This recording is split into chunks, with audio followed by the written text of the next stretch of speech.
নমস্কাৰ প্ৰিয় দৰ্শক, দিনটোৰ আটাইতকৈ বেছি গুৰুত্বপূৰ্ণ খবৰসমূহৰ সৈতে আপোনাক ৰাইজৰ বাতৰিলৈ স্বাগতম জনাইছোঁ। আজিৰ শীৰ্ষক খবৰসমূহ চমুকৈ এনেধৰণৰ। অসমৰ ৰাজনীতিত গেৰুৱা ধুমুহা নাই কংগ্ৰেছৰ মাষ্টাৰ ষ্ট্ৰোক। সমীক্ষাত বিজেপিৰ ৯০খন আসনৰ দাবীৰ মাজতে দিল্লীৰ পৰা আহিছে প্ৰিয়ংকা গান্ধী। ইফালে তিনিচুকীয়াত গৌৰৱ গগৈৰ মামী চান্দৰ বিস্ফোৰক অভিযোগ আৰু শিৱসাগৰত অখিল গগৈৰ ৰহস্যময় মৌনতাই কিহৰ ইংগিত বহন কৰিছে। এফালে আছু নেতা উপম দাসৰ প্ৰেম প্ৰতাৰণাৰ কৰুণ কাহিনী আৰু আনফালে আমেৰিকাৰ হাতত পুনৰ এজন ৰাষ্ট্ৰপ্ৰধান বন্দী। দেশৰ প্ৰথম হাইড্ৰজেন ৰেলৰ পৰা নিৰ্বাচনী যুঁজৰ প্ৰতিটো খবৰ পাবলৈ সাজু হওক, কাৰণ আজিৰ বুলেটিনত আছে বহু বিস্ফোৰক তথ্য। প্ৰিয় দৰ্শক, বাতৰি আৰম্ভ কৰাৰ আগতে আপুনি যদি আমাৰ জনমত চেনেলটো ছাবস্ক্ৰাইব কৰি ল'বলৈ পাহৰি গৈছে, অনুগ্ৰহ কৰি চেনেলটো ছাবস্ক্ৰাইব কৰি ল'ব, লগতে নটিফিকেশ্যন বেল আইকনটো প্ৰেছ কৰি ৰাখিব, কাৰণ আমি ইয়াৰ পৰা প্ৰতিটো খবৰেই সঁচা আৰু নিৰপেক্ষ দিবলৈ প্ৰয়াস কৰোঁ। লগতে এটা লাইক কৰি থৈ যাবলৈ নাপাহৰিব।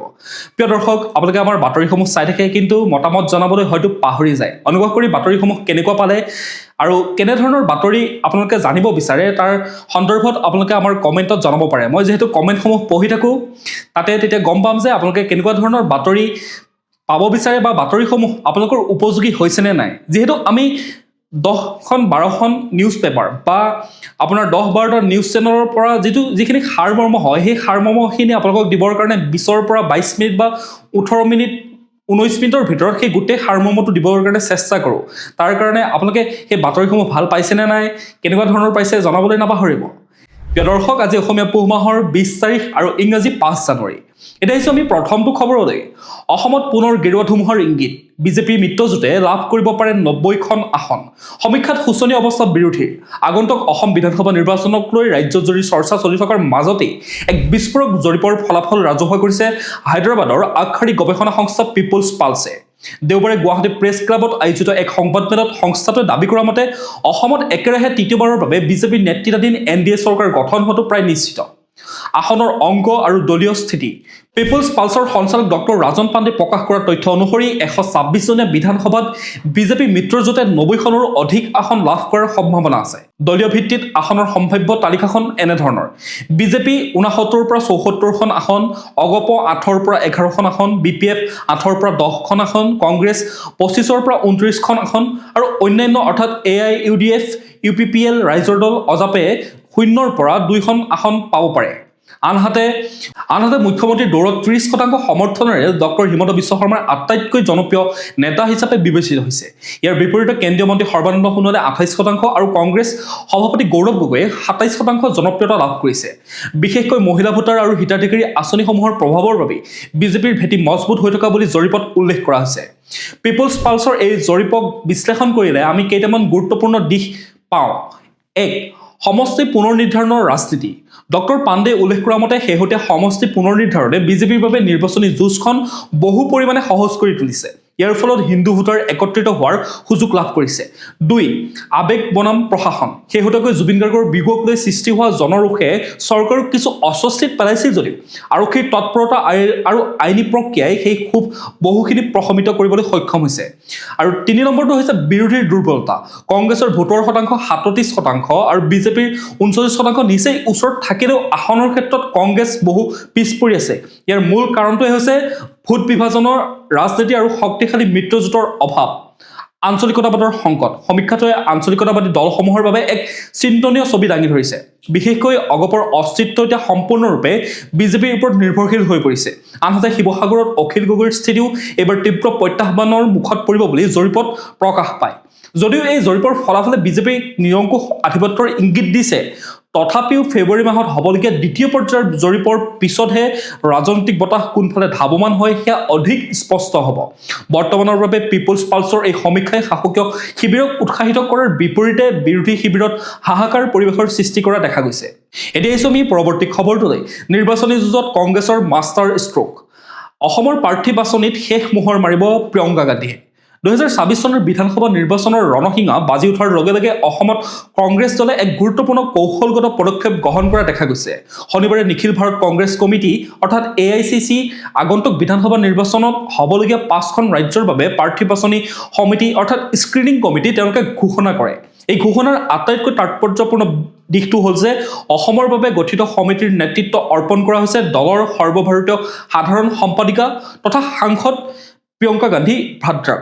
হাইকমাণ্ডৰ নিৰ্দেশ মৰ্মে কে.চি. বেণুগোপালে জাৰি কৰা তালিকাত অসমৰ প্ৰাৰ্থী বাছনিৰ ক্ষেত্ৰত প্ৰিয়ংকা গান্ধীক অধ্যক্ষ হিচাপে নিযুক্তি দিয়া হৈছে। তেওঁক সহায় কৰিবলৈ সমিতিত সদস্য হিচাপে থাকিব সপ্তগিৰি শংকৰ উলাকা, ইমৰান মাছুদ, শ্ৰীভেলা প্ৰসাদ আৰু ইয়াৰ উপৰিও পদবী সূত্ৰে প্ৰদেশ কংগ্ৰেছৰ সভাপতি গৌৰৱ গগৈ, বিৰোধী দলপতি আৰু সংশ্লিষ্ট AICCৰ সম্পাদকসকলো এই সমিতিৰ অংশ হ'ব। কিয় প্ৰিয়ংকা গান্ধীক বাছনি কৰা হ'ল? ৰাজনৈতিক বিশ্লেষকসকলৰ মতে অসমৰ বাবে প্ৰিয়ংকা গান্ধীক দায়িত্ব দিয়াৰ আঁৰত কংগ্ৰেছৰ এক গভীৰ ৰাজনৈতিক অংক নিহিত হৈ আছে। 1 নম্বৰ, অগ্নি পৰীক্ষা আৰু প্ৰত্যাহ্বান। কেৰালাৰ লগতে অসমৰ ফলাফলৰ ওপৰত কংগ্ৰেছৰ ৰাষ্ট্ৰীয় ৰাজনীতিৰ ভৱিষ্যত বহু পৰিমাণে নিৰ্ভৰ কৰিব। যিহেতু বিজেপিৰ হিন্দুত্ববাদী ৰাজনীতি আৰু ডক্টৰ হিমন্ত বিশ্ব শৰ্মাৰ ব্যক্তিগত জনপ্ৰিয়তাৰ বিপৰীতে যুঁজ দিয়াটো কংগ্ৰেছৰ বাবে এক বৃহৎ প্ৰত্যাহ্বান হৈ পৰিছে। সেই গান্ধী পৰিয়ালৰ এগৰাকী সক্ৰিয় সদস্যক পোনপটীয়াকৈ অসমৰ দায়িত্বত নমাই দিয়া হয়। 2. মহিলা ভোটাৰক আকৰ্ষণ। শেহতীয়া সমীক্ষাসমূহত দেখা গৈছে যে অসমত বিজেপিৰ ভেটি মজবুত কৰাত মহিলা ভোটাৰসকলে এক নিৰ্ণায়ক ভূমিকা লৈছে। প্ৰিয়ংকা গান্ধীৰ জনমুখী দৃষ্টিভংগী আৰু বাগ্মিতাই অসমৰ ভোটাৰসকলক আকৰ্ষিত কৰিব পাৰে বুলি কংগ্ৰেছে আশা প্ৰকাশ কৰিছে। 3 নম্বৰ, বিৰোধী ঐক্য আৰু প্ৰাৰ্থিত্বৰ স্বচ্ছতা। বিগত নিৰ্বাচনসমূহত প্ৰাৰ্থী বাছনিক লৈ দলৰ ভিতৰচোৱাত সৃষ্টি হোৱা কণ্ডল আঁতৰাই যোগ্য আৰু জনপ্ৰিয় প্ৰাৰ্থীক সুযোগ দিয়াটোৱে হ'ব প্ৰিয়ংকা গান্ধীৰ বাবে এক ডাঙৰ কাম। তেওঁৰ নেতৃত্বই দলীয় কৰ্মীসকলৰ মাজত উৎসাহ যোগোৱাৰ লগতে গুৱাহাটীৰ পৰা দিল্লীলৈকে এটা শক্তিশালী সমন্বয় গঢ়ি তুলিব। এই নিযুক্তিৰ পাছতে প্ৰদেশ কংগ্ৰেছৰ সভাপতি গৌৰৱ গগৈয়ে কেন্দ্ৰীয় নেতৃত্বক ধন্যবাদ জনাই কয় যে প্ৰিয়ংকা গান্ধীৰ দক্ষতা আৰু দৃষ্টিভংগীয়ে অসমৰ কংগ্ৰেছক সঠিক দিশত আগবঢ়াই নিব। ই অসমৰ ৰাইজৰ বাবে এক শক্তিশালী বিকল্প গঢ়াৰ ক্ষেত্ৰত ইতিবাচক পদক্ষেপ হ'ব বুলিও তেওঁ মন্তব্য কৰে। প্ৰিয়ংকা গান্ধীৰ দৰে এগৰাকী হাই প্ৰফাইল নেতাক অসমৰ দায়িত্ব অৰ্পণ কৰি কংগ্ৰেছে এইটো স্পষ্ট কৰি দিছে যে তেওঁলোকে অসমৰ নিৰ্বাচনক কেৱল ৰাজ্যিক নিৰ্বাচন বুলি সাধাৰণভাৱে লোৱা নাই, বৰঞ্চ এক ৰাষ্ট্ৰীয় পৰ্যায়ৰ গুৰুত্বপূৰ্ণ যুদ্ধ হিচাপে তেওঁলোকে গণ্য কৰিছে। এতিয়া প্ৰশ্ন হয় যে প্ৰিয়ংকা গান্ধীৰ শেষ মোহৰে অসমত বিজেপিৰ অগ্ৰগতি ভেটিবলৈ সক্ষম হ'বনে? প্ৰিয় দৰ্শক, আপোনালোকে এই সন্দৰ্ভত কি ভাবে? কংগ্ৰেছে এইবাৰ যিসমূহ নিৰ্বাচন আহি আছে এই নিৰ্বাচনসমূহত বিশেষকৈ আমাৰ অসমৰ বিধানসভা নিৰ্বাচনত ভাল ফলাফল দেখুৱাবলৈ সক্ষম হ'বনে? আপোনাৰ মতামত কমেণ্ট ছেকশ্যনত জনাবলৈ নাপাহৰিব। এতিয়া আহিছোঁ আমি পৰৱৰ্তী খবৰটোলৈ। মামি চান্দা আৰু চিণ্ডিকেটৰ কেন্দ্ৰবিন্দু মুখ্যমন্ত্ৰীৰ বাসগৃহ। তিনিচুকীয়াত গৌৰৱ গগৈৰ বিস্ফোৰক অভিযোগ। 2024 নিৰ্বাচনী যুঁজ যিমানেই ওচৰ চাপি আহিছে, ৰাজ্যৰ ৰাজনৈতিক পৰিৱেশ সিমানেই উত্তপ্ত হৈ পৰিছে। তিনিচুকীয়াত আয়োজিত এক সংবাদমেলত অসম প্ৰদেশ কংগ্ৰেছৰ সভাপতি গৌৰৱ গগৈয়ে মুখ্যমন্ত্ৰী ডক্টৰ হিমন্ত বিশ্ব শৰ্মা আৰু বিজেপি চৰকাৰৰ বিৰুদ্ধে অতি তীব্ৰ তথা বিস্ফোৰক আক্ৰমণ শানিত কৰে। মুখ্যমন্ত্ৰীৰ পৰিয়াল আৰু চৰকাৰী কাৰ্যকলাপক লক্ষ্য কৰি গগৈয়ে উত্থাপন কৰা মামি চান্দাৰ অভিযোগে এতিয়া ৰাজ্যজুৰি তীব্ৰ চাঞ্চল্যৰ সৃষ্টি কৰিছে। মামি চান্দা আৰু চিণ্ডিকেটৰ নতুন সমীকৰণ। সংবাদমেলত গৌৰৱ গগৈয়ে অভিযোগ কৰে যে সমগ্ৰ অসমত চলি থকা চিণ্ডিকেটৰ মূল নিয়ন্ত্ৰণ হৈছে মুখ্যমন্ত্ৰীৰ বাসগৃহ। তেওঁ কয় যে বিভিন্ন দল সংগঠনৰ চান্দাৰ কথা আমি শুনি আহিছোঁ, কিন্তু মামি চান্দাৰ কথা এইবাৰহে প্ৰথম শুনিছোঁ। মুখ্যমন্ত্ৰীৰ ঘৰৰ পৰাই সকলো অবৈধ লেনদেন আৰু চিণ্ডিকেট পৰিচালিত হোৱা বুলি তেওঁ দাবী কৰে। প্ৰয়াত শিল্পী জুবিন গাৰ্গৰ মৃত্যুৰ তদন্তক লৈ তেওঁ সৰব হোৱা দেখা যায়। তেওঁৰ মতে মুখ্যমন্ত্ৰীয়ে তদন্তৰ পৰা ৰাইজৰ দৃষ্টি আঁতৰাবলৈ বাৰম্বাৰ পাকিস্তানৰ প্ৰসংগ টানি আনি গৌৰৱ গগৈক আক্ৰমণ কৰি থাকে। গৌৰৱ গগৈৰ এই আক্ৰমণাত্মক স্থিতিৰ পৰা এটা কথা স্পষ্ট যে আগন্তুক নিৰ্বাচনত কংগ্ৰেছে কেৱল বিৰোধিতা কৰাই নহয়, বৰঞ্চ ব্যক্তিগত আৰু প্ৰতিষ্ঠানিক দুৰ্নীতিক প্ৰধান ইছ্যু হিচাপে লৈ আগবাঢ়িব পাৰে। জুবিন গাৰ্গৰ মৃত্যুৰ দৰে আৱেগিক বিষয় আৰু মামি চান্দাৰ দৰে বিতৰ্কিত শব্দই নিৰ্বাচনী বৈতৰণি পাৰ কৰাত কংগ্ৰেছক কিমান সহায় কৰে সেয়া পৰৱৰ্তী সময়তহে লক্ষণীয় হ'ব। এতিয়া আমি পৰৱৰ্তী খবৰটোলৈ। কেমেৰাৰ সন্মুখত ৰহস্যময় মৌনতা। শিৱসাগৰত হিমন্তক প্ৰত্যাহ্বান। অখিল গগৈৰ নতুন ৰণকৌশলে জোকাৰিছে ৰাজ্যৰ ৰাজনীতি। অসমৰ ৰাজনীতিত কেতিয়াবা যদি তেওঁ অগ্নিবৰ্ষা বক্তা হৈ পৰে, কেতিয়াবা আকৌ এক গভীৰ ৰহস্য। তেওঁ ৰাইজৰ দলৰ কাণ্ডাৰী হৈছে অখিল গগৈ। আগন্তুক বিধানসভা নিৰ্বাচনৰ আসন ভাগ বতৰাক লৈ সমগ্ৰ ৰাজ্যত টনা আজোৰা চলি থকাৰ মাজতে এক অপ্ৰত্যাশিত স্থিতি গ্ৰহণ কৰিছে এইবাৰ শিৱসাগৰ বিধায়ক অখিল গগৈ। তেওঁ স্পষ্ট কৰি দিছে যে বিৰোধীৰ ভিতৰচৰাৰ অংক তেওঁ কেতিয়াও কেমেৰাৰ সন্মুখত এইবাৰ ফাদিল নকৰে। এয়া মৌনতা নে কৌশল? আসনৰ তালিকা কংগ্ৰেছক জমা দিয়াৰ কথা স্বীকাৰ কৰিও অখিল গগৈয়ে সংবাদ মাধ্যমৰ আগত কয় যে এলায়েন্সত আসন বিতৰণৰ কথাটো কেমেৰাৰ আগত পতাটো উচিতেই নহয়। তেওঁৰ মতে বিৰোধীৰ ঐক্যমঞ্চৰ বাবে আসনতকৈ ডাঙৰ কথা হ'ল গণশত্ৰু বিজেপিক ক্ষমতাৰ পৰা উফুৰাটো। অৱশ্যে এই মৌনতাৰ মাজতো তেওঁৰ এটা কথা সোঁৱৰাই দিয়া দেখা গৈছে যে যদি আঞ্চলিক স্বাৰ্থ বিঘ্নিত হয় তেন্তে মিত্ৰ কংগ্ৰেছৰ বিৰুদ্ধেও গৰজি উঠিবলৈ তেওঁ কুণ্ঠাবোধ নকৰে। ইফালে নিৰ্বাচনী গৰম বতাহৰ মাজতে অখিল গগৈয়ে মুখ্যমন্ত্ৰী ডক্টৰ হিমন্ত বিশ্ব শৰ্মাকো পোনপটীয়াকৈ প্ৰত্যাহ্বান জনোৱা দেখা গৈছে। তেওঁ কয় যে বিজেপিৰ যদি ইমানেই শক্তি আছে তেন্তে মুখ্যমন্ত্ৰীয়ে শিৱসাগৰ সমষ্টিৰ পৰা প্ৰতিদ্বন্দ্বিতা কৰি দেখুৱাওক। নিজৰ জয়ৰ প্ৰতি আত্মবিশ্বাসী গগৈয়ে এইবাৰ 50,000 ভোটৰ ব্যৱধানত জয়ী হ'ব বুলি সদৰি কৰি ইতিমধ্যে 27টাকৈ নিৰ্বাচনী কাৰ্যালয় খোলাৰ কাম আৰম্ভ কৰি দিছে। এতিয়া আহিছোঁ আমি পৰৱৰ্তী খবৰটোলৈ। ৰাজ্যত বৰ্তমানলৈকে 1,60,000 বিঘা ভূমি দখলমুক্ত কৰা হৈছে যদিও এতিয়াও ৰাজ্যত 12 লাখ ভূমি দখলমুক্ত কৰিব লগা আছে বুলি মুখ্যমন্ত্ৰীৰ প্ৰকাশ। ৰাজ্যত বৰ্তমানলৈকে 1,60,000 বিঘা ভূমি দখলমুক্ত কৰা হৈছে যদিও এতিয়াও 12 লাখ ভূমি দখলমুক্ত কৰিব লগা আছে বুলি মুখ্যমন্ত্ৰী ডক্টৰ হিমন্ত বিশ্ব শৰ্মাই প্ৰকাশ কৰিছে। দুধনৈত কালি মুখ্যমন্ত্ৰী মহিলা উদ্যমিতা আঁচনিৰ চেক বিতৰণ কাৰ্যসূচীত অংশ লৈ সাংবাদিকৰ সৈতে হোৱা কথা বতৰাত মুখ্যমন্ত্ৰীগৰাকীয়ে কয় যে ৰাজ্যৰ প্ৰতিখন জিলাত দখলীকৃত ভূমিৰ বিৰুদ্ধে উচ্ছেদ অভিযান নিৰন্তৰভাৱে চলি থাকিব। নামনি অসমৰ জিলাসমূহত ভালে সংখ্যক অচিনাকি লোক প্ৰৱেশ কৰি থকা বুলি উঠা অভিযোগ সন্দৰ্ভত মুখ্যমন্ত্ৰীগৰাকীয়ে কয় যে চৰকাৰৰ হাতত এটা বহু সুবিধা আছে। তেওঁ কয় যে কোনো লোক বিদেশী বুলি নিৰ্দিষ্ট অভিযোগ পালে বিদেশী ন্যায়াধিকৰণৰ পৰিৱৰ্তে এতিয়া জিলা আয়ুক্তই বিচাৰ কৰি 24 ঘণ্টাৰ ভিতৰতে ব্যক্তিজনক বহিষ্কাৰ কৰিব পাৰিব। অনুপ্ৰৱেশকাৰীক চিনাক্ত কৰি বহিষ্কাৰ কৰা কাৰ্যক উচ্ছেদৰ দৰে ক্ষিপ্ৰতাৰে চলি থাকিব বুলিও তেওঁ স্পষ্ট কৰি দিয়া দেখা গ'ল। এতিয়া আহিছোঁ আমি পৰৱৰ্তী খবৰটোলৈ। আশাৰ বতৰা কঢ়িয়াই আনিছে জামুগুৰিহাটৰ দক্ষিণাঞ্চলৰ কাজিৰঙা ৰাষ্ট্ৰীয় উদ্যানৰ 6ষ্ঠ সংযোজনে। অসমৰ পৰ্যটন মানচিত্ৰত আশাৰ বতৰা কঢ়িয়াই আনিছে জামুগুৰিহাটৰ দক্ষিণাঞ্চলত থকা কাজিৰঙা ৰাষ্ট্ৰীয় উদ্যানৰ 6ষ্ঠ সংযোজনে। পানপুৰ বিশ্বনাথ মথাউৰিৰ দাঁতিতে থকা কাজিৰঙা ৰাষ্ট্ৰীয় উদ্যানৰ এই 6ষ্ঠ সংযোজন এলেকাত বৃদ্ধি পাইছে এতিয়া গড় আৰু বাঘৰ সংখ্যা। ইতিমধ্যে পৰ্যটকৰ বাবে মুকলি কৰি দিয়া এই 6ষ্ঠ সংযোজনত পৰ্যটকে জীপ চাফাৰীৰ জৰিয়তে উপভোগ কৰিব পাৰিব হাতী, গড়, বাঘ, হৰিণৰ লগতে বনৰীয়া গাহৰিৰ মুক্ত বিচৰণৰ দৃশ্য। অসমৰ পৰ্যটন মানচিত্ৰত শেহতীয়াভাৱে বিশেষ গুৰুত্ব লাভ কৰিবলৈ সক্ষম হোৱা জামুগুৰিহাটৰ দক্ষিণাঞ্চলত থকা কাজিৰঙাৰ এই 6ষ্ঠ সংযোজনত শীতৰ বতৰত সুদূৰ চাইবেৰিয়া, ইণ্ডোনেছিয়া আদিৰ পৰা উৰি আহি বিল জলাশয়ত আশ্ৰয় লোৱা পৰিভ্ৰমী চৰাইৰ মুক্ত বিচৰণৰ দৃশ্য এতিয়া পৰ্যটকৰ আকৰ্ষণৰ কেন্দ্ৰবিন্দু হৈ পৰিছে। এতিয়া আহিছোঁ আমি পৰৱৰ্তী খবৰটোলৈ। বিশ্বৰ বুকুত অসমীয়া চিনেমাৰ জয়যাত্ৰা। আন্তঃৰাষ্ট্ৰীয় চলচ্চিত্ৰ মহোৎসৱত উজলিল হাৰিকেন আৰু জংকাৰ। ইংৰাজী নৱবৰ্ষৰ আৰম্ভণিতেই অসমীয়া চলচ্চিত্ৰ জগতলৈ বৈ আহিছে সুখবৰ। মহাৰাষ্ট্ৰত অনুষ্ঠিত এছিয়ান টেলেণ্ট ইণ্টাৰনেশ্যনেল ফিল্ম ফেষ্টিভেলত 2025ত দুখনকৈ অসমীয়া ছবিয়ে লাভ কৰিছে শীৰ্ষ সন্মান। ডক্টৰ জয়ন্তী চুতীয়াৰ কাহিনী প্ৰযোজনা আৰু নিৰ্দেশনাত নিৰ্মিত হাৰিকেন আৰু জংকাৰ দ্য মেলোডি অফ ৰিজনেন্স নামৰ চিনেমা দুখনে এই গৌৰৱ কঢ়িয়াই আনিবলৈ সক্ষম হৈছে। অসমীয়াৰ এই দুই সৃষ্টিয়ে কেৱল মহাৰাষ্ট্ৰতে নহয়, ইতিপূৰ্বে দেশ বিদেশৰ বহুকেইটা মৰ্যাদাপূৰ্ণ মঞ্চত নিজৰ স্থান দখল কৰিবলৈ সক্ষম হৈছে। হাৰিকেন আৰু জংকাৰৰ এই জয়যাত্ৰাই প্ৰমাণ কৰিছে যে অসমীয়া চিনেমা এতিয়া কেৱল আঞ্চলিক গণ্ডিত আবদ্ধ হৈ থকা নাই। এই সাফল্য যুৱ চলচ্চিত্ৰ নিৰ্মাতাসকলক নতুন সাহসেৰে আগবাঢ়ি যাবলৈ উৎসাহিত কৰিব। এতিয়া আহিছোঁ আমি পৰৱৰ্তী খবৰটোলৈ। আছুৰ নেতা উপম দাসক গ্ৰেপ্তাৰ। প্ৰেম, প্ৰতাৰণা নে মানসিক নিৰ্যাতন? এগৰাকী যুৱতীৰ কৰুণ মৃত্যুৱে জোকাৰিছে ৰাজ্য। সদৌ অসম ছাত্ৰ সন্থা চমুকৈ আছুৰ কেন্দ্ৰীয় কাৰ্যনিৰ্বাহক সদস্য উপম দাসক শুকুৰবাৰে নিশা পলাশবাৰীৰ পৰা গ্ৰেপ্তাৰ কৰিছে আৰক্ষীয়ে। বাংকাকাটাত কৰবী কাকতি নামৰ এগৰাকী যুৱতীৰ ৰহস্যজনক মৃত্যুৰ সৈতে নাম সাঙুৰ পৰাৰ পিছতেই ছয়গাঁও আৰক্ষীয়ে এই পদক্ষেপ গ্ৰহণ কৰিছে। এই ঘটনাই এতিয়া ৰাজ্যজুৰি তীব্ৰ চাঞ্চল্যৰ সৃষ্টি কৰাৰ লগতে আছুৰ দৰে শক্তিশালী সংগঠনৰ আভ্যন্তৰীণ অনুশাসনকো প্ৰশ্নবোধকৰ সন্মুখলৈ ঠেলি দিছে। ঘটনাটোৰ আঁৰৰ কাহিনীটো আমি জানি লওঁ আহক। আৰক্ষী সূত্ৰ মতে মৃত কৰবী কাকতিৰ পৰিয়ালে অভিযোগ কৰিছে যে উপম দাসৰ সৈতে থকা সম্পৰ্কত প্ৰতাৰণা আৰু দীৰ্ঘদিনীয়া মানসিক নিৰ্যাতনৰ বলি হৈ যুৱতীগৰাকীয়ে আত্মহত্যাৰ দৰে এক চৰম পথ বাছি ল'বলৈ বাধ্য হৈছিল। আইনী বিবাহৰ তথ্য জানিব পৰা মতে উপম দাস আৰু কৰবী কাকতিয়ে 2016 চনতে আইনীভাৱে বিবাহপাশত আবদ্ধ হৈছিল। গ্ৰেপ্তাৰৰ স্থান। ঘটনাৰ পাছৰে পৰা আত্মগোপন কৰি থকা উপম দাসক পলাশবাৰী সমষ্টিৰ অন্তৰ্গত চিকাৰহাটীত তেওঁৰ জেঠায়েকৰ ঘৰৰ পৰা গ্ৰেপ্তাৰ কৰা হয়।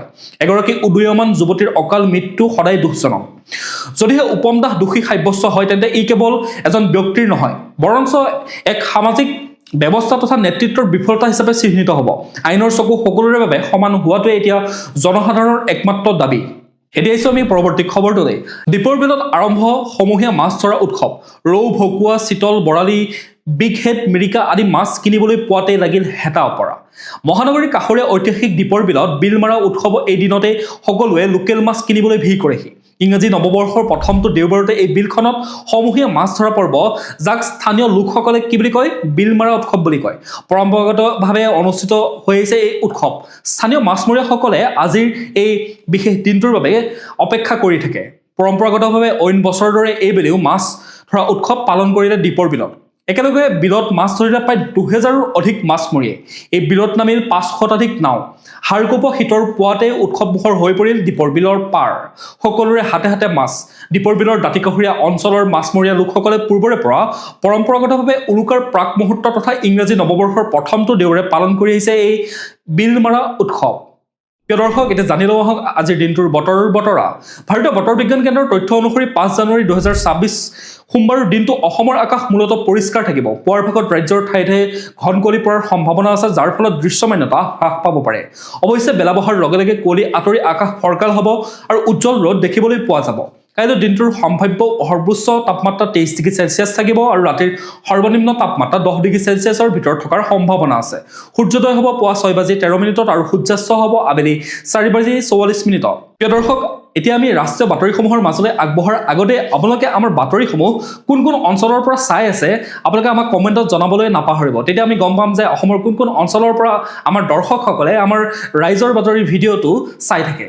এতিয়া আহিছোঁ আমি ৰাষ্ট্ৰীয় গুৰুত্বপূৰ্ণ খবৰসমূহৰ মাজলৈ। ভাৰতীয় ৰেলৰ সেউজ বিপ্লৱ। 26 জানুৱাৰীৰ পৰা চলিব দেশৰ প্ৰথম হাইড্ৰজেন ৰেল। ভাৰতীয় পৰিবহণ ব্যৱস্থাত এক নতুন যুগৰ সূচনা কৰি চলিত বৰ্ষৰ গণতন্ত্ৰ দিৱসৰ দিনা দেশৰ প্ৰথমটো হাইড্ৰজেন চালিত ৰেলৰ পৰীক্ষামূলক যাত্ৰা আৰম্ভ হ'ব। হাৰিয়ানাৰ জিন্দ ষ্টেচনৰ পৰা সোনেতপটলৈ চলিবলগীয়া এই ৰেলখনে সেউজ পৰিবহণৰ ক্ষেত্ৰত ভাৰতক বিশ্বৰ কেইখনমান নিৰ্বাচিত দেশৰ তালিকাত অন্তৰ্ভুক্ত কৰিব। কাৰিকৰী দিশ আৰু বিশেষত্ব কি জানি লওঁ আহক। এই ঐতিহাসিক ৰেল সেৱাৰ আঁৰত আছে অত্যাধুনিক প্ৰযুক্তি আৰু বিদেশী সহযোগিতা। ৰেলখনৰ গঠন আৰু ক্ষমতাৰ বিষয়ে কিছু আমোদজনক তথ্য এনেধৰণৰ। গঠন: ৰেলখনত 2খন ড্ৰাইভাৰ পাৱাৰ কাৰ আৰু 8টা যাত্ৰীবাহী ডবা থাকিব। গতিবেগ: ঘণ্টাত সৰ্বোচ্চ 150 কিলোমিটাৰ বেগত চলিবলৈ সক্ষম হ'ব এই ৰেলখন। ইন্ধন প্ৰযুক্তি: এই ৰেলখনত ব্যৱহাৰ কৰা হ'ব বিদ্যুৎ ৰাসায়নিক প্ৰযুক্তি। মাত্ৰ 9 লিটাৰ পানীৰ পৰা 900 গ্ৰাম হাইড্ৰজেন উৎপাদন কৰি ৰেলখন 1 কিলোমিটাৰ পৰ্যন্ত চলাব পৰা যাব। ক্ষমতা: ৰেলখনত 300 কিলোগ্ৰাম হাইড্ৰজেন আৰু 7,680 কিলোগ্ৰাম অক্সিজেন ধৰি ৰখাৰ ক্ষমতা আছে। কিমান সফল হ'ব হাইড্ৰজেন ৰেল? পৰিবহণ বিশেষজ্ঞসকলৰ মতে এই প্ৰকল্পটো কেৱল এখন ৰেল চলোৱাই নহয়, বৰঞ্চ ইয়াৰ আঁৰত আছে এক বৃহৎ বৈজ্ঞানিক আৰু পৰিৱেশগত লক্ষ্য। 1. পৰিৱেশৰ ওপৰত প্ৰভাৱ। ডিজেল চালিত ৰেলৰ বিপৰীতে হাইড্ৰজেনৰ ৰেলৰ পৰা কোনো বিষাক্ত গেছ নিৰ্গত নহয়। ইয়াৰ ফলত কেৱল জলীয় ভাপহে নিৰ্গত হ'ব, যিয়ে গোলকীয় উষ্ণতা বৃদ্ধিত বাধা দিব। এইটো ভাৰতৰ নেট জিৰ' এমিছন লক্ষ্যত উপনীত হোৱাৰ দিশত এক গুৰুত্বপূৰ্ণ পদক্ষেপ। 2. অৰ্থনৈতিক প্ৰত্যাহ্বান। হাইড্ৰজেন উৎপাদন বৰ্তমান যথেষ্ট ব্যয়বহুল। জিন্দত থকা 1.5 মেগাৱাট হাইড্ৰজেন উৎপাদন প্ৰকল্পই ৰেলখনক সহায় কৰিব, যদিও সমগ্ৰ দেশতে এনে আন্তঃগাঁথনি গঢ়ি তোলাটো এতিয়া এক ডাঙৰ প্ৰত্যাহ্বান হ'ব। স্পেইনৰ গ্ৰীণ এডজ কোম্পানীৰ সৈতে হোৱা এই সহযোগিতাই ভাৰতৰ বাবে প্ৰযুক্তি হস্তান্তৰৰ এক সোণালী সুযোগ। 3. গতি বনাম সুৰক্ষা। ঘণ্টাত 150 কিলোমিটাৰ বেগ এক উল্লেখযোগ্য সাফল্য। কিন্তু হাইড্ৰজেন এটা অতি জ্বলনশীল গেছ হোৱা হেতুকে ইয়াৰ সুৰক্ষা ব্যৱস্থা কেনে হ'ব সেইটো পৰীক্ষামূলক যাত্ৰাৰ পাছতহে স্পষ্ট হ'ব। RDSOৰ যুটীয়া প্ৰতিবেদন এই ক্ষেত্ৰত অতি নিৰ্ণায়ক হ'ব। ভাৰতে বৰ্তমান বন্দে ভাৰতৰ দৰে দ্ৰুতবেগী ৰেলৰ পৰা হাইড্ৰজেনৰ ৰেলৰ দৰে সেউজ ৰেললৈ যি পৰিৱৰ্তন আনিছে সি দেশৰ কাৰিকৰী প্ৰতিভাকে প্ৰমাণ কৰে। যদি জিন্দ সোনেতপটৰ এই 90 কিলোমিটাৰ যাত্ৰা সফল হয়, তেন্তে ভৱিষ্যতে ভাৰতৰ ৰেলপথত ডিজেলৰ ধোঁৱাৰ পৰিৱৰ্তে কেৱল জলীয় ভাপহে দেখিবলৈ পোৱা যাব। এতিয়া আহিছোঁ আমি খেল জগতৰ খবৰসমূহৰ মাজলৈ। ৰাষ্ট্ৰীয় কম্ফু চেম্পিয়নশ্বিপত সোণৰ পদক, বৰানৰ খেলুৱৈৰ বৃহৎ সাফল্য। দেশৰ বিভিন্ন প্ৰান্তত অনুষ্ঠিত ক্ৰীড়া প্ৰতিযোগিতাত বিজয়ৰ ধাৰা অব্যাহত ৰাখিছে অসমৰ খেলুৱৈসকলে। ক্ৰীড়া ক্ষেত্ৰত চমকপ্ৰদ সফলতা অৰ্জন কৰি অসমৰ খেলুৱৈয়ে বিশ্বত দেশৰ নাম উজ্বলাবলৈ সক্ষম হৈছে। বিগত কেইবাবছৰৰ পৰা এই ধাৰাবাহিকতা ৰক্ষা কৰিছে অসমৰ বিভিন্ন প্ৰান্তৰ প্ৰতিভাৱান খেলুৱৈসকলে। ফলত অসমত আৰম্ভ হৈছে ক্ৰীড়াৰ ক্ষেত্ৰত এক নতুন পৰিৱেশ। ইয়াৰ মাজতে ৰাষ্ট্ৰীয় কম্ফু চেম্পিয়নশ্বিপত সোণৰ পদক লাভ কৰি ৰাজ্যখনলৈ গৌৰৱ কঢ়িয়াই আনিলে পিংকু লাহনে। ডিব্ৰুগড় জিলাৰ ধেমেচি হালধিবাৰী গাঁৱৰ ললিত লাহনৰ পুত্ৰ পিংকু লাহনে পশ্চিমবংগৰ ৰূপনাৰায়ণপুৰত 27 আৰু 28 ডিচেম্বৰত দুদিনীয়াকৈ অনুষ্ঠিত 10ম ৰাষ্ট্ৰীয় কম্ফু চেম্পিয়নশ্বিপত 2025ত অংশগ্ৰহণ কৰি সোণৰ পদক লাভ কৰে। পিংকু লাহনে অসমৰ দলক প্ৰতিনিধিত্ব কৰি 50 কেজি শাখাত সোণৰ পদক লাভ কৰাৰ উপৰিও প্ৰতিযোগিতাখনত বেষ্ট ফাইটাৰৰ সন্মান লাভ কৰি ৰাজ্যখনলৈ গৌৰৱ কঢ়িয়াই আনিবলৈ সক্ষম হৈছে। এতিয়া আহিছোঁ আমি আন্তঃৰাষ্ট্ৰীয় গুৰুত্বপূৰ্ণ খবৰসমূহৰ মাজলৈ। ক্ষমতাৰ প্ৰতিযোগিতা নে সাৰ্বভৌমত্বৰ ওপৰত আঘাত? আমেৰিকাৰ হাতত পুনৰ বন্দী এজন ৰাষ্ট্ৰপ্ৰধান। বিশ্বৰ ছুপাৰ পাৱাৰ বুলি নিজকে জাহিৰ কৰা আমেৰিকাই পুনৰবাৰ নিজৰ সামৰিক আৰু ৰাজনৈতিক শক্তিৰ উমান দিয়া দেখা গ'ল। এইবাৰ আমেৰিকাৰ লক্ষ্য হৈছে ভেনিজুৱেলাৰ জনপ্ৰিয় কমিউনিষ্ট নেতা তথা ৰাষ্ট্ৰপতি নিকোলাছ মাডুৰো। 3 জানুৱাৰীৰ মাজনিশা এক নাটকীয় অভিযান চলাই আমেৰিকাই মাডুৰোক নিজ দেশৰ পৰাই গ্ৰেপ্তাৰ কৰি বৰ্তমান মাৰ্কিন সেনাৰ জিম্মাত ৰাখিছে। ৰাষ্ট্ৰপতি ডনাল্ড ট্ৰাম্পে নিজৰ এই সমগ্ৰ ঘটনাক ড্ৰাগছ সৰবৰাহৰ বিৰুদ্ধে এক পদক্ষেপ বুলি অভিহিত কৰিছে। কিন্তু কিমান দূৰ সঁচা? মাডুৰো বনাম আমেৰিকা, সংঘাতৰ আঁৰৰ আমি কাহিনীটো জানি লওঁ আহক। নিকোলাছ মাডুৰো এজন সাধাৰণ মটৰ চালকৰ পৰা দেশৰ ৰাষ্ট্ৰপতি হোৱা এজন সংগ্ৰামী নেতা। 54% ভোটৰ লাভেৰে তৃতীয়বাৰৰ বাবে নিৰ্বাচিত হোৱা মাডুৰোক আমেৰিকাৰ দীৰ্ঘদিন ধৰি শত্ৰু জ্ঞান কৰি অহা আমি দেখা পাই আহিছোঁ। অভিযোগ: আমেৰিকাৰ মতে ভেনিজুৱেলাৰ মাদক দ্ৰব্য ব্যৱসায়ৰ কেন্দ্ৰবিন্দু। প্ৰকৃত ৰহস্য কি? বিশ্লেষকসকলৰ মতে ইয়াৰ আঁৰত আছে ভেনিজুৱেলাৰ বিশাল খনিজ তেলৰ ভাণ্ডাৰ। আমেৰিকাৰ কথাত উঠা বহা নকৰাৰ বাবে মাদুৰোক আঁতৰাই তাত নিজৰ বহতীয়া চৰকাৰ স্থাপনৰ চেষ্টা চলাইছে নেকি ৱাশ্বিংটনে? তাক লৈ বিশ্বজুৰি এতিয়া প্ৰশ্নৰ উত্থাপন হোৱা দেখা গৈছে। আমেৰিকাই বিৰোধী ৰাষ্ট্ৰপ্ৰধানক গ্ৰেপ্তাৰ কৰা বা ক্ষমতাচ্যুত কৰাটো কোনো নতুন কথা নহয়। ইতিহাসৰ পাতটোতে এনে কেইবাটাও উদাহৰণ আমি দেখা পাওঁ। যদি আমি চাওঁ 1901 চনত এমিলিঅ' এগুইনাল্ডো ফিলিপাইনছৰ পৰা গ্ৰেপ্তাৰ কৰিছিল তেওঁক। 1990 চনত মেনুৱেল নৰিয়া পানামাৰ তেওঁক গ্ৰেপ্তাৰ কৰি কাৰাদণ্ড দিছিল। 2003 চনত যদি চাওঁ ছাদ্দাম হুছেইন ইৰাকৰ তেওঁক বন্দী কৰি মৃত্যুদণ্ড দিয়া হৈছিল। 2004 চনত যদি আমি চাওঁ জিন ব্ৰটন্ট আৰিষ্টাইড তেওঁ হৈছে হাইটিৰ, তেওঁক অপসাৰণ আৰু বন্দী কৰা হৈছিল। আৰু এতিয়া যদি শেহতীয়াভাৱে আমি চাওঁ 2026 নিকোলাছ মাডুৰো ভেনিজুৱেলাৰ ৰাষ্ট্ৰপতি বৰ্তমান আমেৰিকাৰ জিম্মাত আছে। আমেৰিকাৰ এই কাৰ্যৰ আন্তঃৰাষ্ট্ৰীয় আইন আৰু দেশ এখনৰ সাৰ্বভৌমত্বৰ ওপৰত কেইবাটাও গুৰুত্বপূৰ্ণ প্ৰশ্ন থিয় কৰাইছে। ডেমক্ৰেচি বনাম ডিক্টেটৰশ্বিপ। আমেৰিকা সদায় গণতন্ত্ৰৰ কথা কৈ আহে, কিন্তু আন দেশ এখনক নিৰ্বাচিত ৰাষ্ট্ৰপ্ৰধান এজনক মাজনিশা এনেধৰণে অপহৰণ কৰা বা গ্ৰেপ্তাৰ কৰাটো কিমান দূৰ গণতান্ত্ৰিক? ই ৰাষ্ট্ৰসংঘৰ নীতিৰ পৰিপন্থী নহয়নে? সম্পদৰ ৰাজনীতি। ভেনিজুৱেলাত বিশ্বৰ অন্যতম বৃহৎ তেলৰ ভাণ্ডাৰ আছে। ইৰাকৰ দৰে ভেনিজুৱেলাতো গণতন্ত্ৰ বা ড্ৰাগছ নিৰ্মূলৰ নামত তেলৰ ওপৰত নিয়ন্ত্ৰণ সাব্যস্ত কৰাইছে আমেৰিকাৰ প্ৰকৃত লক্ষ্য বুলি বহু ৰাজনৈতিক বিশেষজ্ঞই ইতিমধ্যে মত পোষণ কৰিছে। ৰাষ্ট্ৰীয়তাবাদৰ উত্থান। মাদুৰো এজন জনপ্ৰিয় নেতা। আমেৰিকাৰ এই পদক্ষেপে ভেনিজুৱেলাৰ ৰাইজৰ মাজত আমেৰিকা বিৰোধী আৱেগ আৰু তীব্ৰ কৰি তুলিব পাৰে, যাৰ ফলত সমগ্ৰ দক্ষিণ আমেৰিকাত এক অস্থিৰ পৰিৱেশৰ সৃষ্টি হোৱাৰ সম্ভাৱনা আছে। আমেৰিকাৰ এই একপক্ষীয় অভিযানে বিশ্বৰ ৰাজনীতিত পুনৰ যাৰে শক্তি তাৰে বল অৰ্থাৎ মাইট ইজ ৰাইট নীতিৰ প্ৰৱৰ্তন কৰিছে। নিকোলাছ মাডুৰোৰ বিচাৰ কিদৰে হয় আৰু ইয়াৰ প্ৰতিক্ৰিয়াত ৰাছিয়া বা চীনৰ দৰে দেশসমূহে কি ভূমিকা লয় সেয়া হ'ব এতিয়া এক অত্যন্ত গুৰুত্বপূৰ্ণ বিষয়। প্ৰিয় দৰ্শক, আজিৰ দিনটোৰ গুৰুত্বপূৰ্ণ খবৰসমূহ আছিল ইমানেই। আপোনালোকে আমাৰ খবৰসমূহ চাই কেনেকুৱা পালে কমেণ্ট ছেকশ্যনত জনাবলৈ নাপাহৰিব। মই আপোনালোকৰ কমেণ্টসমূহ সদায় পঢ়ি থাকোঁ আৰু যিসকলে কমেণ্ট কৰে তেওঁলোকক ৰিপ্লাই কৰিবৰ কাৰণেও আমি চেষ্টা কৰোঁ। যদি আপুনি এতিয়াও আমাৰ চেনেলটো ছাবস্ক্ৰাইব কৰি ল'বলৈ পাহৰি গৈছে, অনুগ্ৰহ কৰি চেনেলটো ছাবস্ক্ৰাইব কৰি ল'ব, লগতে নটিফিকেশ্যন বেল আইকনটো প্ৰেছ কৰি ৰাখিব।